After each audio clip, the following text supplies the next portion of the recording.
Well, I'm going to talk about a number of things today.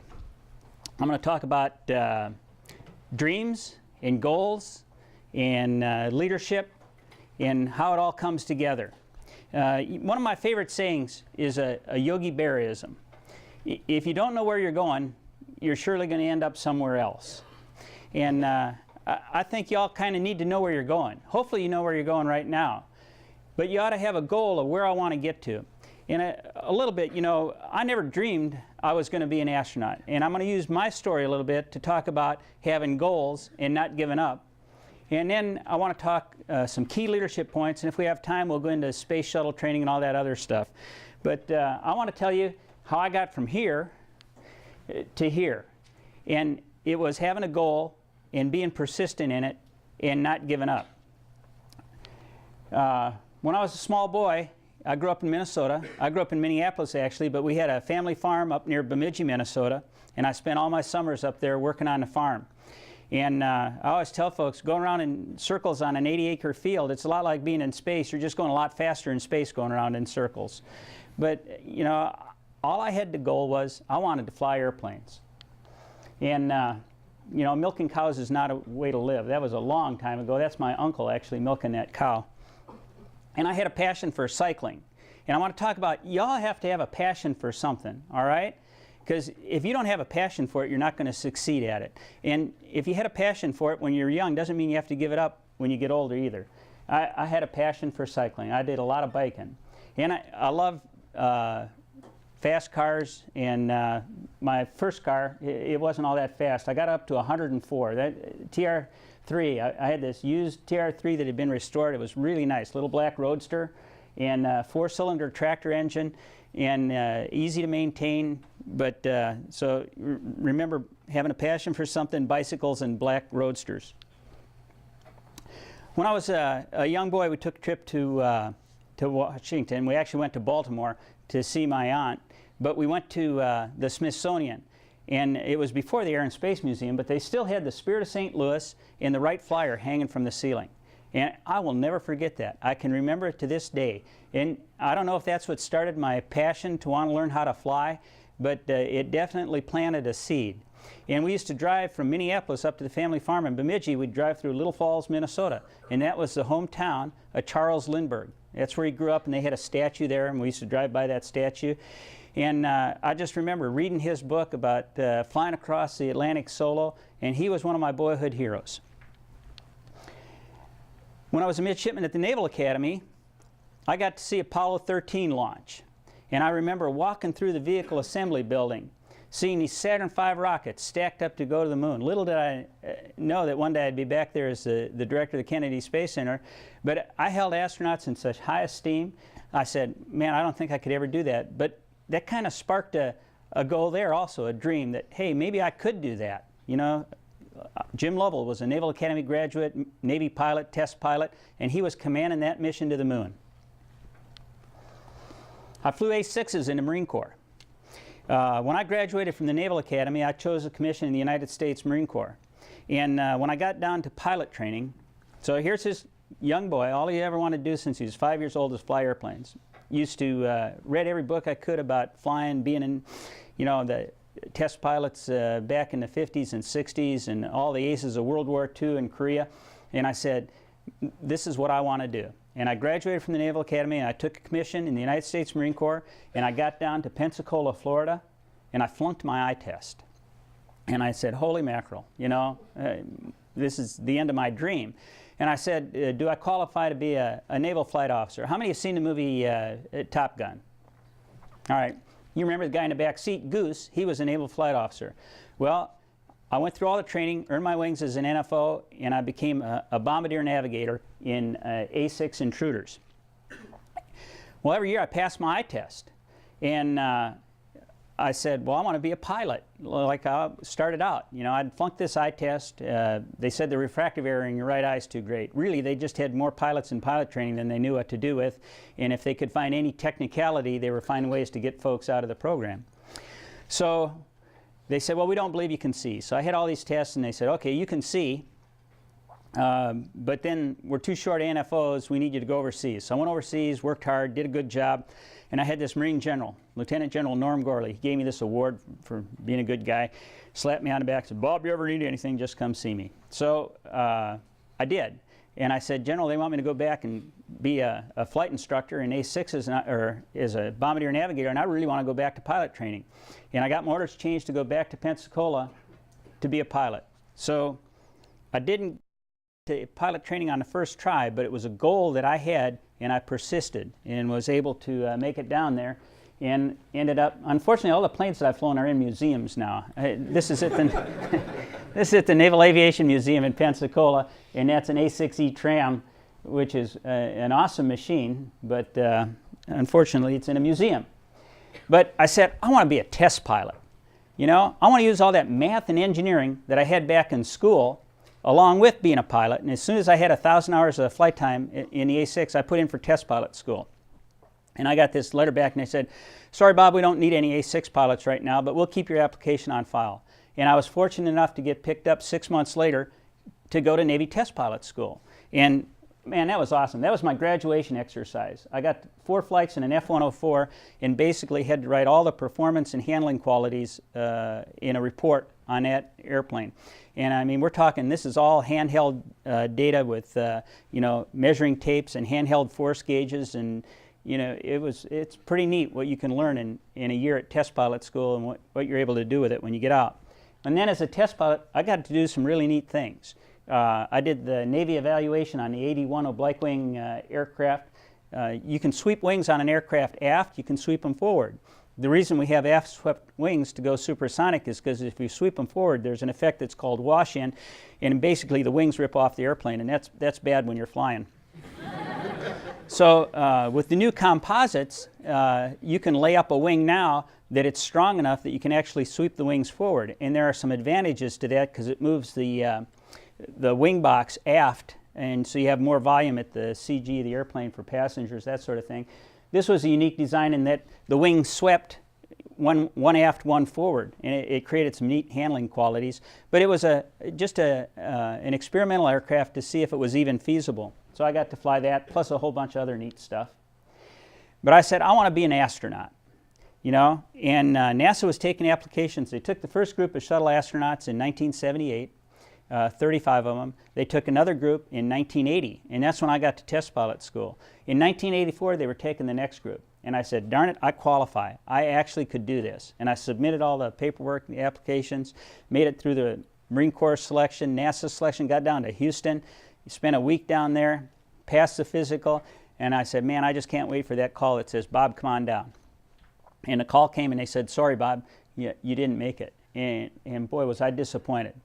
But they said, we're going to take some more next year. We'd like you to try again. So I went through that whole process a second time and was fortunate enough to get picked up in 1985. So, didn't get pilot training on the first try, didn't get to test pilot school on the first try, and didn't get to be an astronaut on the first try. But persistence paid off. And you know, my goal to be an astronaut, it's really hard to set your goals that far out. What you really need to do is set an intermediate goal that's going to get you there and work toward that one. And then when you achieve that goal, then set your next goal and move on. So having passion for something definitely helps. Being persistent and never giving up. These are keys to success in your life. And along with that are a lot of great leadership traits that we'll talk about. I just want to throw this stuff in because I love airplanes. You know, I got to fly the T-38s. That was a lot of fun. That's a cockpit inside one of the NASA T-38s climbing through, looks like 28,600 and some feet there. Another view of that cockpit. They've modified them further now. Where all those round engine instruments are, that's a big multifunction flat panel display there and in the middle, more of a glass cockpit. I just threw that in because it's cool. You know, it's kind of one of those gee whiz shots. That was my first crew. Landing the space shuttle, you know, it's pretty cool the first time you get to land the space shuttle. Well, how do you do that? You can practice those L/D approaches in a T-38. It's not quite the same. So we got a modified Grumman Gulfstream 2, and it's got a digital computer in the back with a model following routine of the orbiter aerodynamics. And up in the front, over in the left seat, all the controls and displays are just like the space shuttle. In the right seat where the instructor pilot sits, it's a normal G2. We climbed that thing up to 30,000 feet over the lake bed out there at White Sands, New Mexico, or at the shuttle landing facility. Lower the landing gear, engage the simulation, and you move that stick over there, it sends an electrical input to the computer. The computer says, okay, if I were the space shuttle, what would I do? And with direct lift flaps and in-flight thrust reversing, you're in a 20-degree dive at 295 knots, and it flies just like the space shuttle. It's pretty cool. That's what it looks like out the heads-up display in the shuttle training aircraft landing at runway 33 there at the Kennedy Space Center. There's a landing at Edwards Air Force Base out the window on the pilot's side. A happy crew on orbit, my last flight. The space shuttle today has an all-glass cockpit. We got rid of all those steam gauges, too hard to maintain. Electronic displays are much easier to maintain, and they're all pretty much the same, cockpit layouts on modern aircraft. You can fly the shuttle from the aft station or the forward station. This is a rendezvous. That's what it looked like out the window when we rendezvoused with the functional cargo block. We'd already attached Node 1 to the payload bay. And I'm skipping over a lot of this. I'm just kind of giving you a flavor of what we did. We can talk more later, and I got slides at the end if there's time. Too fast. Flying a robotic arm. Again, working robotics in space. It's just like flying another vehicle, only you're flying the end of this arm.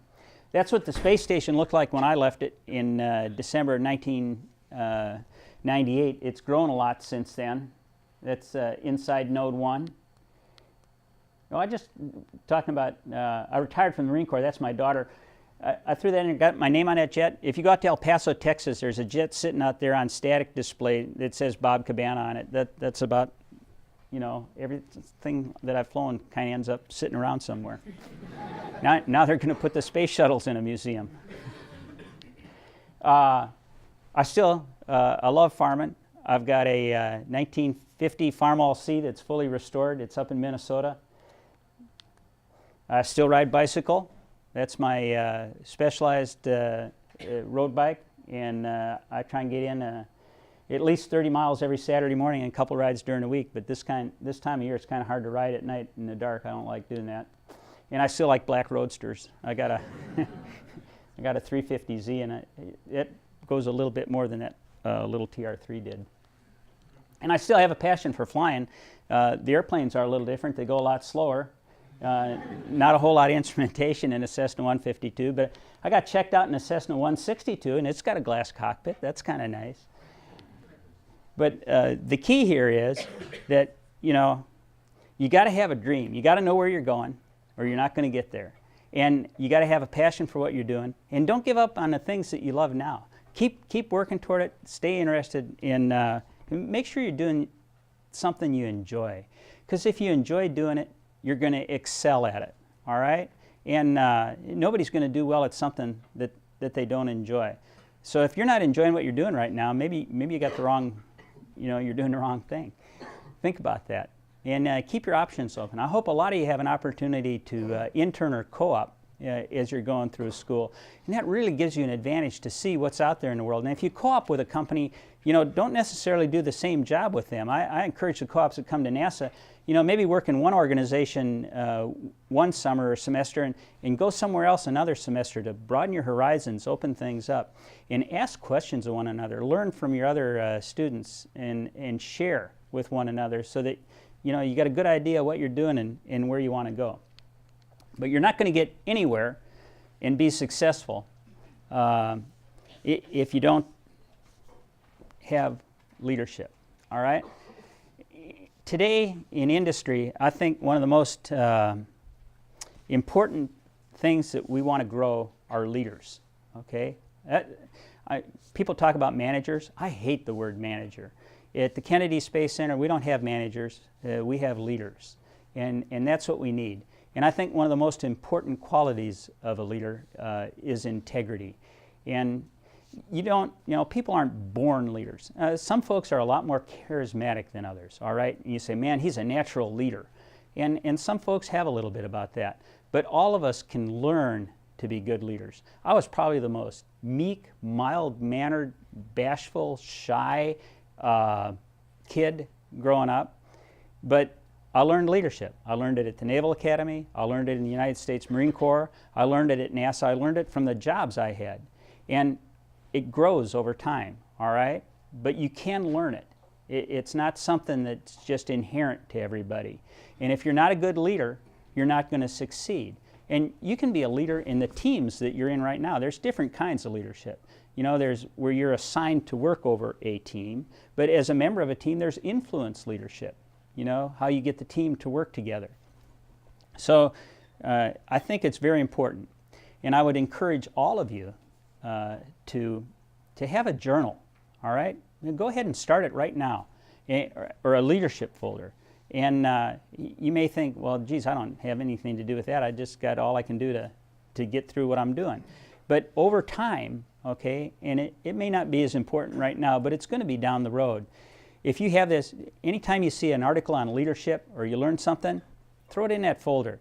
And think about, okay, what do I want to do when I'm a leader? All right? How am I going to be? And if you could even write out your philosophy of leadership, all right, and work on it over time. Use people as examples, okay? There's a lot of good and bad leaders in the world. And when you're in a group, when you're in a team, you know, if you see something that you think, wow, that's really a good idea, that worked really well, I want to do that, write it down so you don't forget it. Throw it in that leadership folder. I got one in my desk. I still put stuff in and out of it all the time. If you see somebody that's doing something that, well, I cannot believe that he's treating us this way or he's doing it that way. Well, when I was in the astronaut office, the guy that was chief of the astronaut office before me, his name was Hoot Gibson, and Hoot had a saying, nobody's useless. They can always serve as a bad example. All right? So put those bad examples in there too and say, I am not going to do that. That is not going to be me. Now, I want to talk about what I think are key attributes of leadership that you need to take with you. And I think first and foremost is integrity. And at NASA, we have 4 core values. You know, in the Marine Corps, we only had 3, but Marines, you know, you got to give them something. Courage, honor, commitment. Okay? At NASA, our core values are safety, integrity, teamwork, and excellence. And if I just talk about those 4 core values for a minute, you know, safety is inherent in everything we do. And it's not just safety launching people into space. It's safety in the workplace. Today, safety accidents, they cost money, they hurt people, they decrease productivity, and it's just not right. Safety is paramount. Integrity.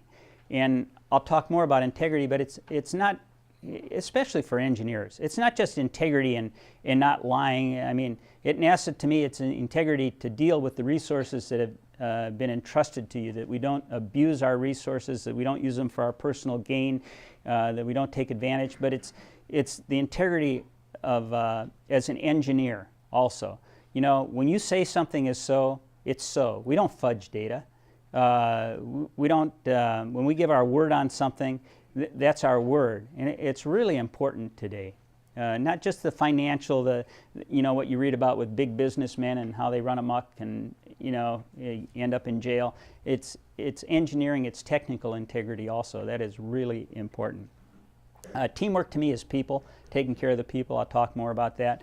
And excellence, I mean, to me that's NASA. Technical excellence, it's all that we do. And if you run those 4 core values together, you know, safety, integrity, teamwork, and excellence, you end up with mission success. They all roll together. So I think that's key. But let's talk a little bit about integrity.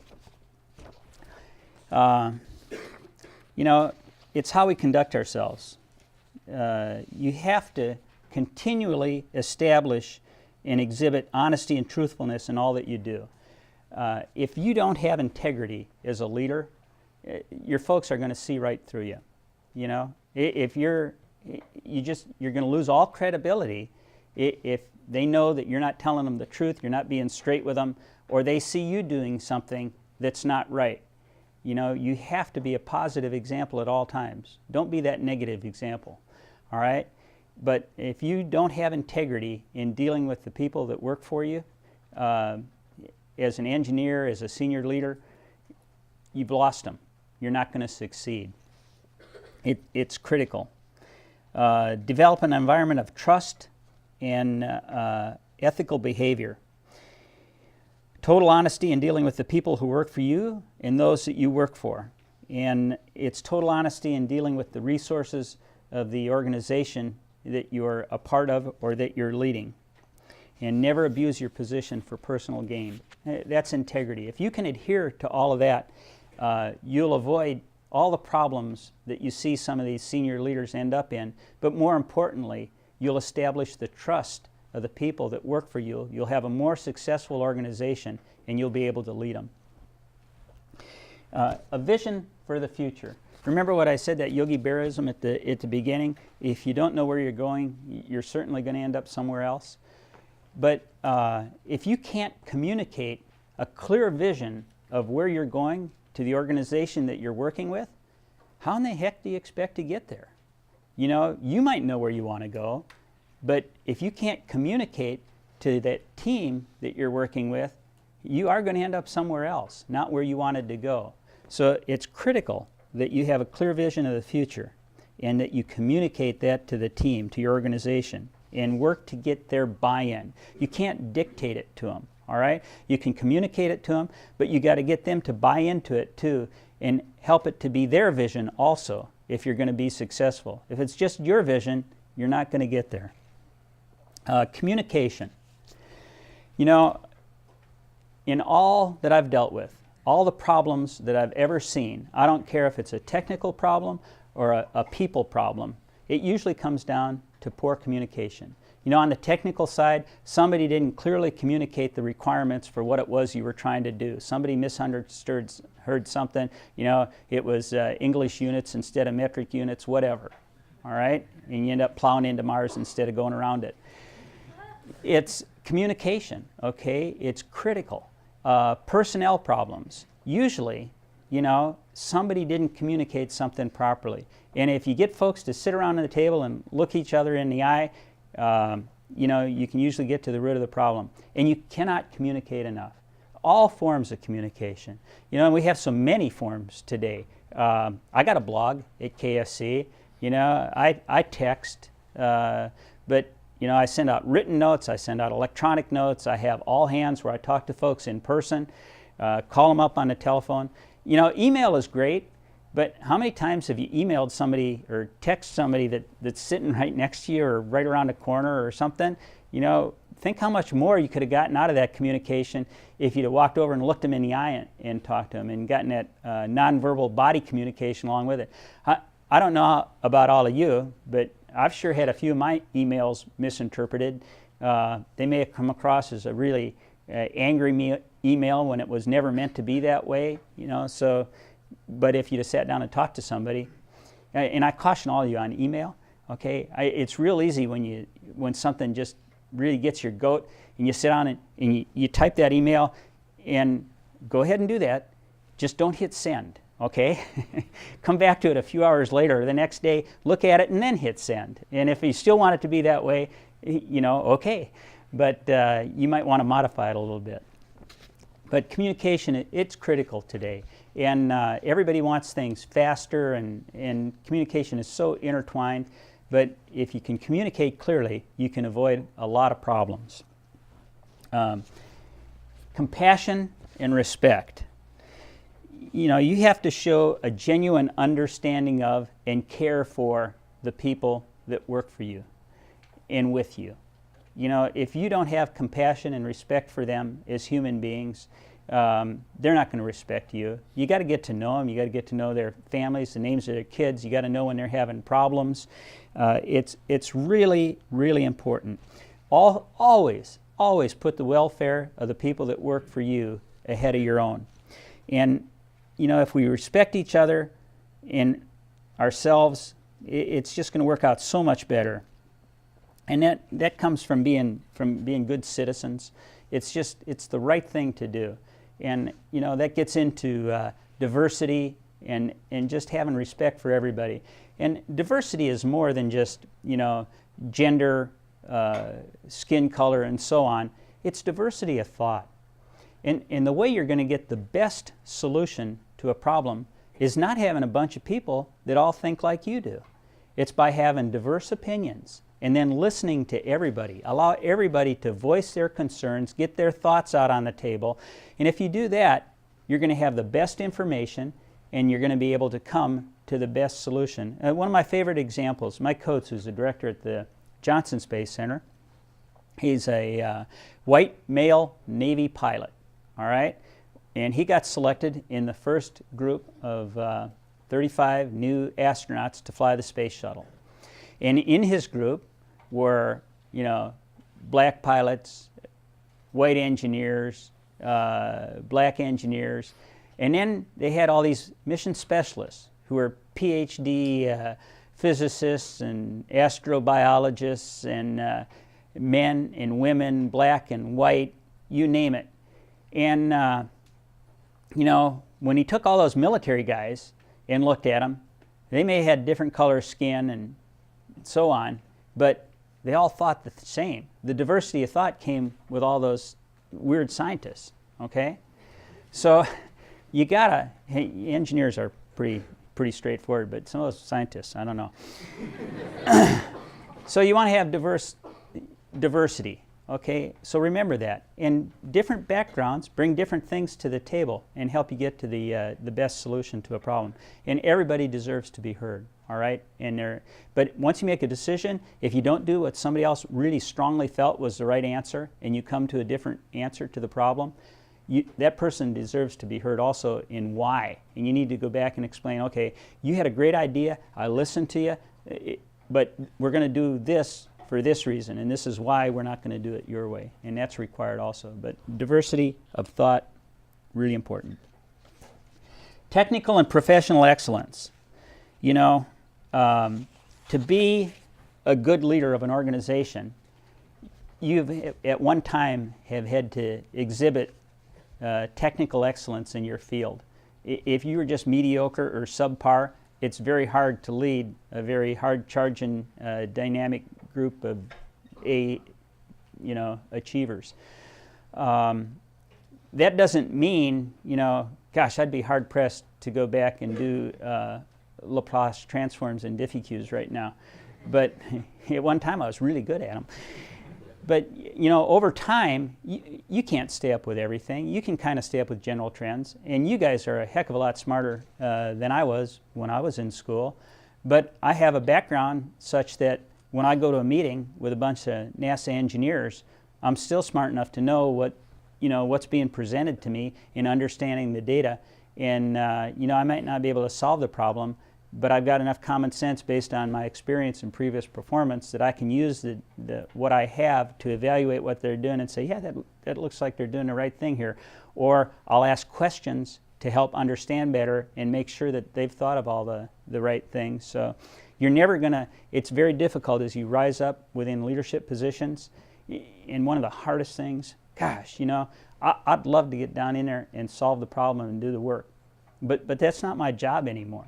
I have other people that do that detailed technical work.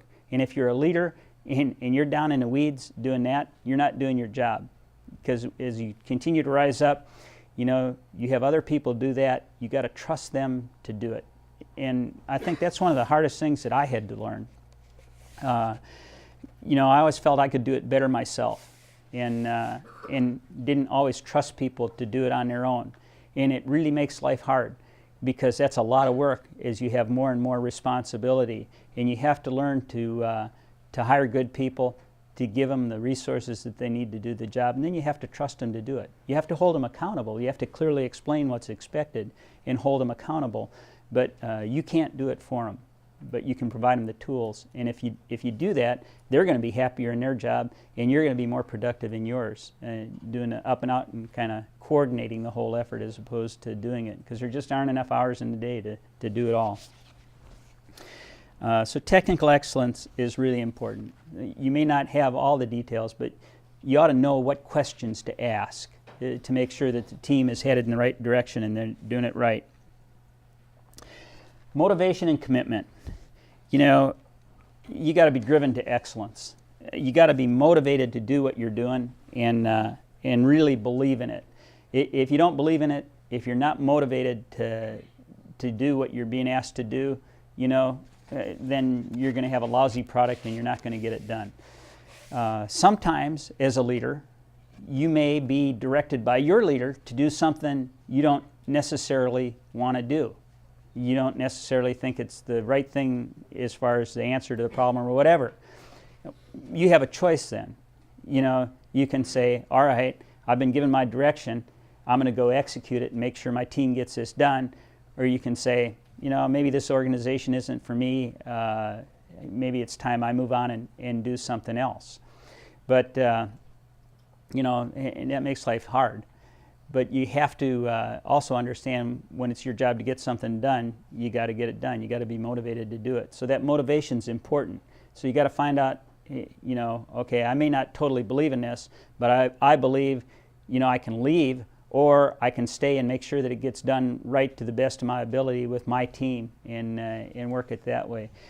I'd have never got where I am if I didn't enjoy flying airplanes and enjoy technical problems and doing all the things that I've done.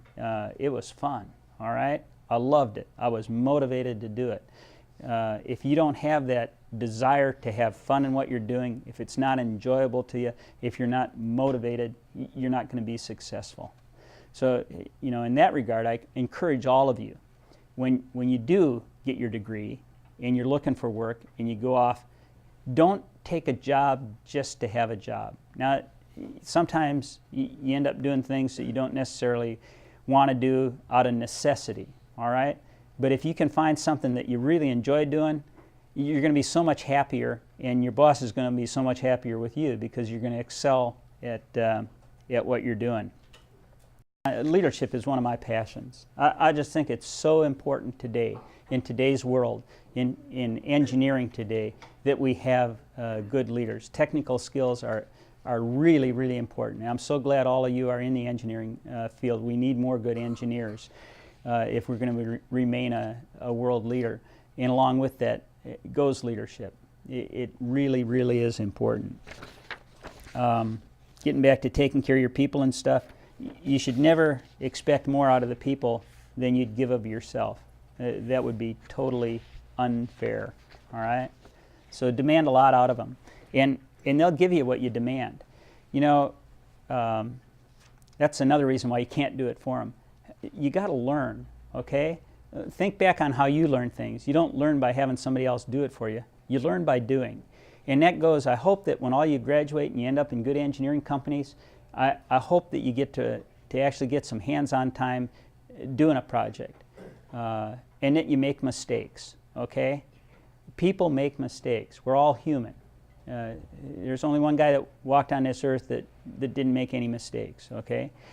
The true measure of a person is not the mistakes he makes. It's how he recovers after those mistakes. And if you make a mistake learning, you know, on a small project, it's okay.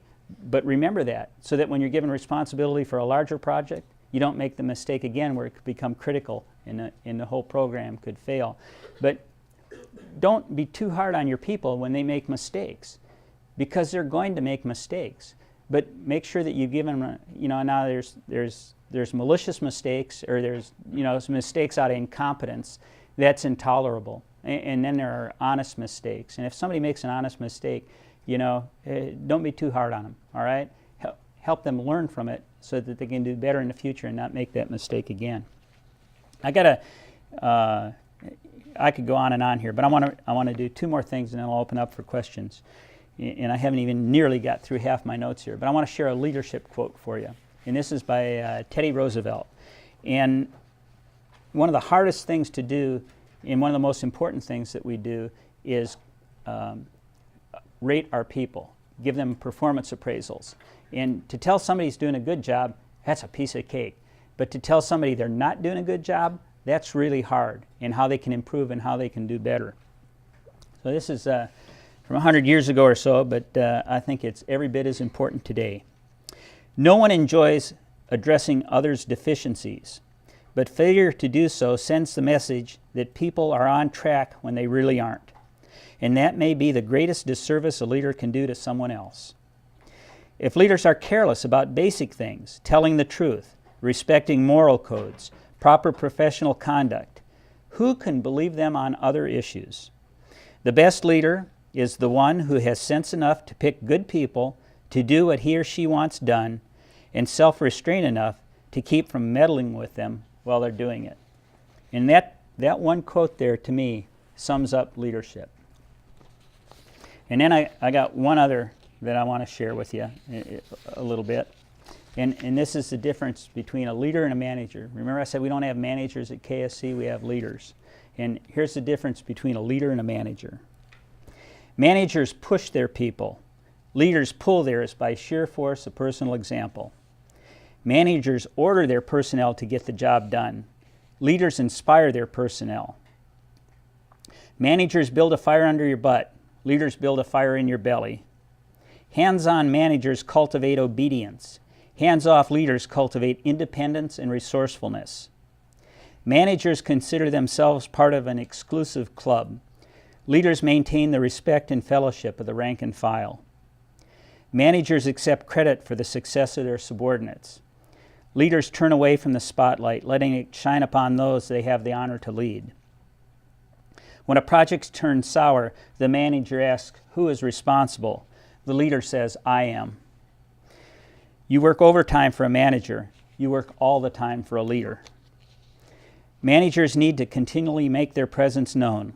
Leaders inspire from afar, even from the grave. And I truly believe all that. And if you remember even half the things I said today and take them to heart and use them, you'll be an effective leader and a better engineer down the road.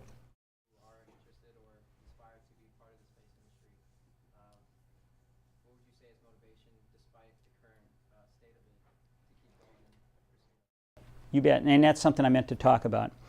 First off, we're in a state of transition right now.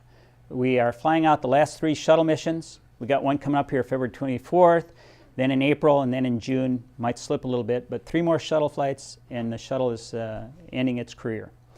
And we're transitioning to a commercial model for operations to low Earth orbit.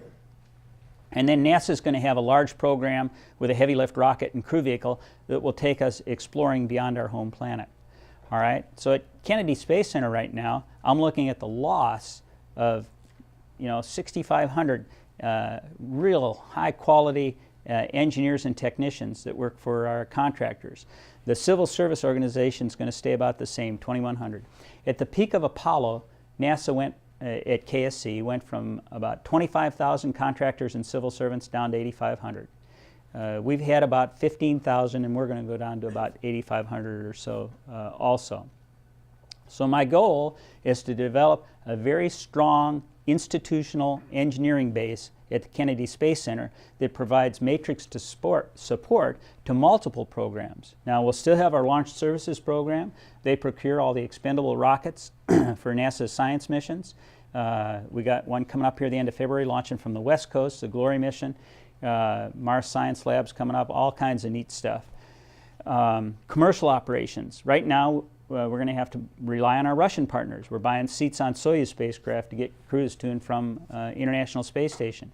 International Space Station is going to go on to 2020, all right? We don't want to have to rely on the Russians in a Soyuz spacecraft and rocket. Very reliable, but we need our own access. So we're working on a commercial capability. I was just out in Denver last couple days at Sierra Nevada Corporation looking at what they want to enter into the commercial market with. And it's a lifting body based on the HL-20 design that NASA had that they want to stick on an Atlas rocket. SpaceX is building their Dragon capsule on the Falcon 9 that they want to use. Orbital Sciences Corporation has come up with a design. Boeing is working on a design. The way we're going about this is different from previous NASA programs, but when you consider we've been flying in space for 40 years, 50 since this will be the 50th anniversary of Yuri Gagarin's flight this April, coming up here, April 12th. He first flew April 12th, 1961. 20 years later, April 12th, 1981, we launched the shuttle on its first flight. So, I mean, we've been flying the shuttle for 30 years. We know what's required to get to low Earth orbit. So we can trust commercial companies to build the right vehicle if we provide them with the right requirements and we have some insight into what we're doing. And then we're going to focus on this heavy lift program, which is really hard. A mission to Mars right now with current propulsion technology, it's 1.5 years to get there, do the exploration, have the planets in the right place so you can get home. The systems that we have, think of what goes into keeping people alive. You know, science missions, sending a probe off, it's easy in that vacuum of space. Well, even that's hard, all right? But then you throw a human in the loop, and you got to give them air to breathe and keep the temperature right and provide a pressurized volume for him. You got to give him food to eat. You got to get rid of all his waste, all the water. I mean, that is a huge problem, all right? So there's going to be some complicated, costly engineering and design work that goes into that vehicle in that mission to make that happen. That's not quite ready for a commercial model yet, so that's where NASA is going to focus its efforts. So we're in a stage of transition. Once we get established, I think there's going to be great opportunity for commercial space within Brevard County and at the Kennedy Space Center. And this heavy lift program, you know, it's going to require some great engineers working here and around the country. So I believe there are going to be jobs, and it's going to be hard getting there, but once we get there, we're going to be in a good place. Changing roles from being an engineer, doing the problem, to overseeing that. How did you handle that transition, and how long? I probably didn't solve it as quickly as I should have. You know, because I love doing a problem. We all like to solve problems, don't we? Or we wouldn't be engineers. Again, it depends on what the job is and how you're progressing, what level of responsibility, and so on. You know, at the lower levels, as part of a team, leading a team, you're going to be involved in the solving of the problem. You know, leading a bunch of teams, it's much harder. You know, but you can offer advice and guide people. And you know, one of the things that you end up doing as you grow in your leadership is you become a mentor to the younger engineers. You know, you got to share your experience with them and help them grow and point them in the right direction.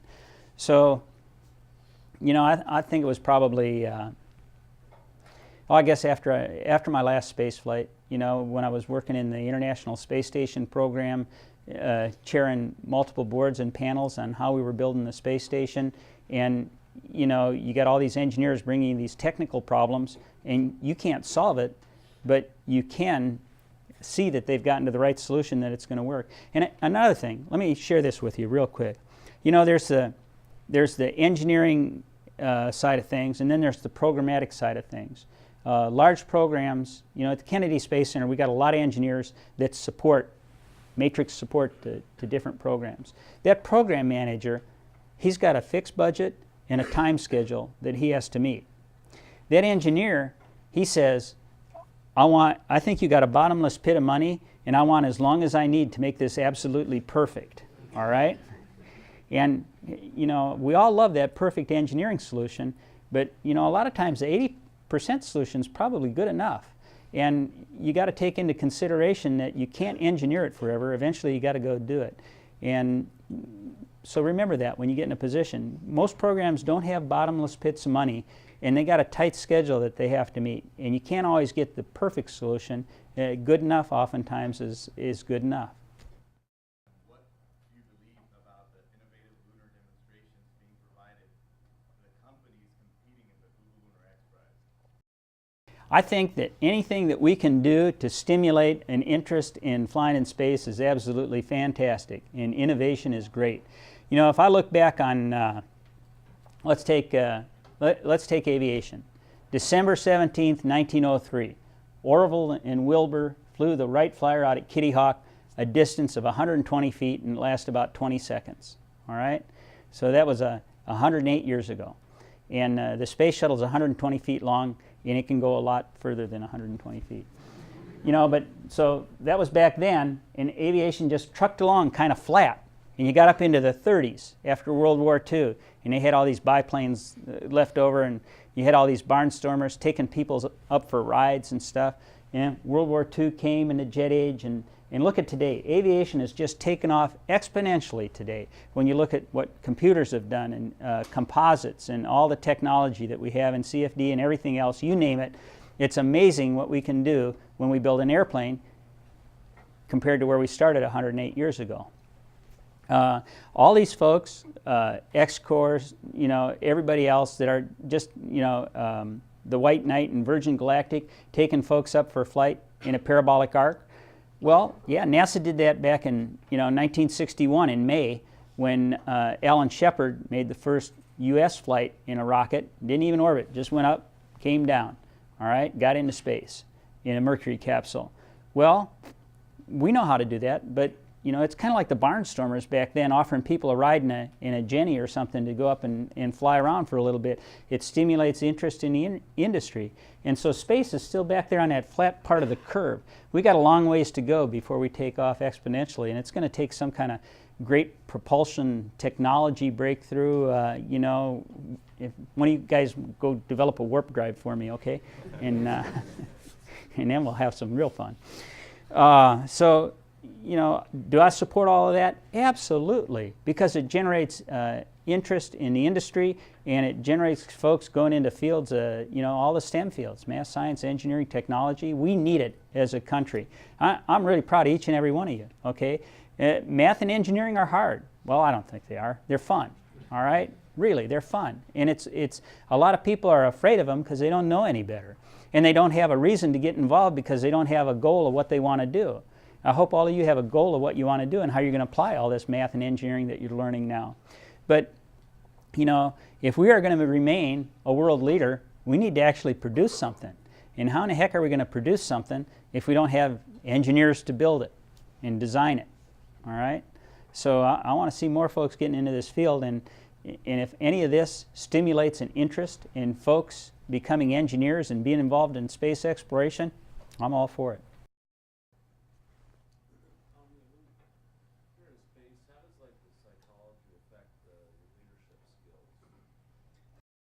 You know, first off, on a space shuttle flight, my longest space shuttle flight was 16 days. My third flight, we set the record for the longest space shuttle mission, which got broken a year or two after that. But space shuttle flights are easy. The real interaction of the crew comes in training. You're assigned a year ahead of time. And, you know, it's kind of like being in a family. You get assigned to this crew, and there's thought that goes into balancing the crew with all the right skills and everything. You can't have all the best people on it. You can't have all the worst people. You can't have all the experience. You gotta mix a skills that you put together. But like a family, you know, you don't get to choose your mom and dad and your brothers or your sisters. It's not like your friends. You're stuck with them, all right? And you're kind of stuck with your crew. And, you know, think how things go in your family. It's not perfect all the time. People get in arguments and, you know, things happen, all right? Well, things happen training for a flight too. But you really bond during that year, and you work through your differences and your problems, and you come together on orbit for that time period, and you work really hard, and you excel at what you're doing.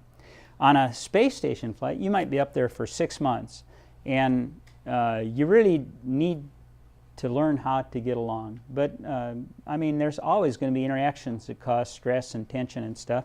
All the crew members on the space station, and this is a luxury we didn't have on the shuttle, have their own little crew compartment where they can keep all their stuff, where they can just go sleep. I mean, it's their space. And everybody needs a little alone time now and then. And actually, the space station's big enough now that you could probably go off somewhere and hide for a while and just be by yourself. But I think it'll play into when we do a mission to Mars, and you're a year and a half in a confined space with a lot of challenges, and you have to deal with the problems and stuff. You know, there's testing that we do for astronauts. There are folks that, you know, we have psychological testing to be selected. Not everybody passes. We test for claustrophobia and a lot of other stuff. But there's selection process to get in to be an astronaut, and then there is thought that goes into how crews are assigned. So I think it's important. Who would you say were your mentors? I remember one squadron commanding officer I had, Clyde Smith from Park Rapids, Minnesota. How many saw the movie Flight of the Intruder, where Danny Glover was in it, and they get shot down in Vietnam, and they run around on the ground and they eventually get rescued? That was actually based on a true story, only it was a Marine pilot, not a Navy pilot. And he was my CO, and Clyde Smith. And he got shot down and spent 3 days evading on the ground before he got picked up. His bombardier navigator was shot and killed, though, unlike the movie where they both got out. And he was just this, 6'2", John Wayne-looking Swede that was just, I mean, he could do no wrong in my eyes. And he was really, really a good stick. And it was fun going out flying with him, because we'd have competitions. Who could be the best bomber? Who could be the best in-flight refueler or whatever? And I just, I won't forget that. When I went off to test pilot school, my group commander had tried to get into the astronaut program back in the 60s. He was a test pilot back in the 60s. He really supported me applying for test pilot school and going. Ned Carlton, really a neat guy, and he used to share a lot of stories with me about being a test pilot and stuff. I'll never forget, he pulled me aside when I was heading off to Pax River, and he says, "Bob, I'll tell you two things. This will keep you safe. If you're in a jet, don't get slower than 150 knots in the landing pattern, and if you're in a prop, don't get slower than 100, and you'll be okay." And good advice. Gosh, when I look back, when I got selected to be an astronaut, John Young was chief of the astronaut office. And his office is right down the hall. I'm working for a man that flew Gemini, walked on the moon in Apollo, did the first space shuttle mission. What a guy to emulate and want to be like. Or they do have some sort of a pitfall. What are some good ways of addressing that without being negative towards them? Yeah, and by not addressing it, just ignoring a problem, no problem gets better over time. It'll just get worse. It'll cause the group to work even poorer together. You have to get it out on the table and discuss it. And within a group, I mean, you can go offer someone, say, "Hey, have you thought about maybe doing this?" Or again, it depends on the problem. It's really hard. What you don't want to do is get the whole group together and pick on somebody, all right, and just be down on them. I've found that a couple things. First off, most folks do a lot better with positive reinforcement than they do with negative reinforcement. And I didn't talk about that during the lecture, but you can drive a team to the absolute highest performance very quick by just being really hard on them and pushing them and being mean. But if you want to get to the highest level of performance of that team, it's got to be done through positive reinforcement and positive leadership. And so if you can find ways to make a discussion positive and not pick on somebody and offer them, say, "Hey, could you do this, or would you consider this, or work on this?" That helps, but don't ignore it. And you can it's probably better rather than get the whole group together, and if one person in the group, leader whatever of that group, goes and talks to that person and says, "Hey, you gotta help a little bit more here. We need your help, and if this team is going to be successful, this is what you have to do." And maybe they thought they were, or maybe they didn't understand something, and just do you clearly understand what we need done? Is there something you don't understand? How can we work together so that we can get to the goal and accomplish it? I didn't give you a very good answer there, but it's kind of specific, and again, the hardest thing is, I'll back up. On one of my crews, I had two people that were just absolutely bringing the whole team down because they were not getting along with each other, all right? And one of them could sit and look at a problem, and they'd analyze it, and they'd say, "That's the answer," all right? And if you deviated from where they wanted to go, they were just intolerable to be with. And the person that person was working with would look at the problem and say, "The answer is somewhere near. I want to know what the boundaries are." And so they're out there defining the edge of the envelope all the way around it. So you got this very straight, systematic, analyzed person working here, and this other person on the same problem is bouncing off the boundaries. And it was just killing this person in the middle that this other person was doing that. And it was killing this person, and that other person was so inflexible as not to understand, In the end, they both ended up at the same spot, all right? But it caused a lot of angst getting there. And so what I had to do is I started with individual counseling sessions with each of them, explaining how their performance and what they were doing was detracting from the performance of the team. And then I got them both together, and the three of us sat around a table, and we got it out in the open, and we explained everything, and we talked about it, and I got them to understand each other. And we had like weekly counseling sessions. I felt like a therapist. You know, and eventually we stopped. And when we flew, and after the mission, they were the best of friends. They got along so well, and the mission was successful, and everything was good. But, you know, a lot of it is you got to get your feelings out on the table. You got to be willing to discuss them, and you can't hold them in. If you hold back, if you don't communicate, you know, you're not going to get there. And it's hard. You know, engineers aren't touchy-feely kind of people. You know, we like, here's the problem, here's your tools, and you like to go solve it. And you don't want to be distracted, you don't want to be bothered, you just want to go do the job. And sometimes, you know, you got to talk a little bit too to get the team together and get to the right answer. What's the most interesting problem you've ever had to solve? Well, I'll tell you, one of the most fun problems I had to solve was when I was a project pilot on the X-29 forward swept wing aircraft for DARPA. And we were developing the flight control system for it and flying the CalSpan has an aircraft they call a total in-flight simulator, and it's a T-29 with a cockpit, and using computers you program it. And so for the approach and land phase, you're sitting in this thing and it feels like you're flying this forward swept wing jet coming in to land instead of a T-29. They do it now with a variable stability Learjet. Really cool. But helping develop the flight control system for approach and landing on that aircraft, evaluating it, and you know, going back, gosh, I wish I could, you know, if I could remember half of what I've forgotten, I'd be brilliant. But I think back on all those control laws and the equations that goes into, you know, writing stuff like that, and that was a lot of fun. How did you deal with transitioning from being a pilot and getting to NASA and then being in a leadership role? My leadership has evolved over time, and you know, I'm a much better leader today than I was, you know, as a second lieutenant in the Marine Corps, because hopefully I've learned from my mistakes.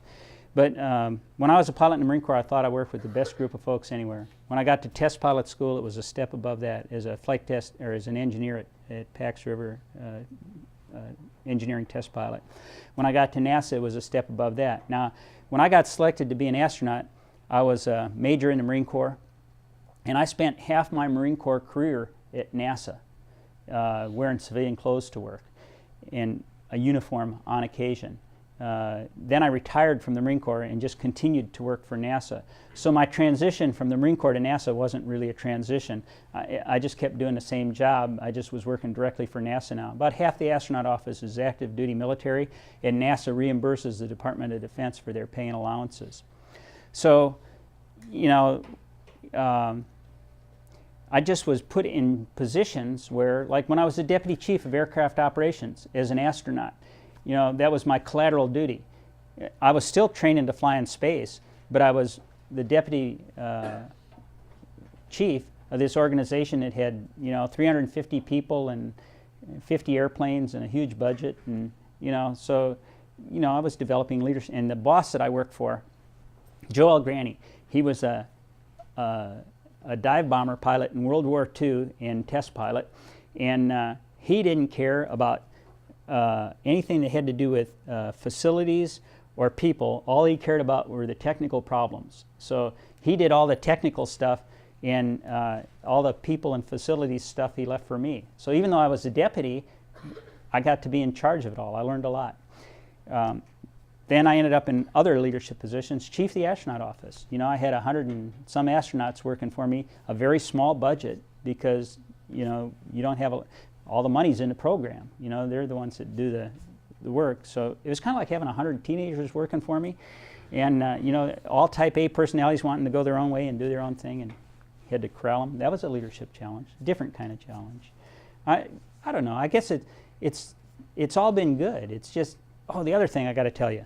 When you get asked to do something, don't say no, all right? I don't care what it is. Go do it. If your boss wants you to do it, aye, aye, sir. You know, if they make you, what I told my son went into the Marine Corps. He's flying Ospreys in the tilt rotor aircraft now.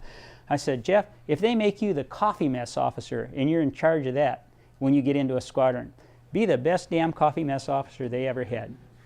Because they'll recognize your talent, that you're doing a good job, and they'll give you more responsibility. You know, I loved being at the Johnson Space Center and doing all the things that I was doing there. When they asked me to go to Russia and live in Russia and run our operations in Russia, I didn't feel real keen about, you know, packing up and moving to Russia, but I did it. And it was one of the best years and a half of my life. I really enjoyed living over there, working with the Russians. I'd already been working with them, but more closely with them while we were building the space station and training crews and stuff over there.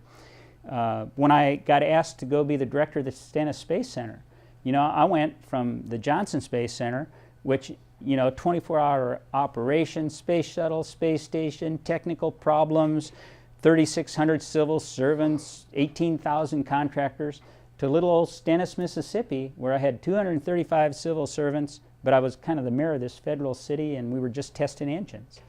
I didn't necessarily want to pack up and go do that, but I said, okay, and I loved it. It was great. And then I got asked to go be the director of the Kennedy Space Center, and wow, that was like awesome. Now I'm back in this big organization with all these technical challenges and doing all these neat things, but I learned a lot for that year I was in Mississippi leading that smaller group. So never say no. Just go off and do it, and I guarantee you, you'll be surprised. If you do it with a good attitude, you're going to learn a lot and have fun.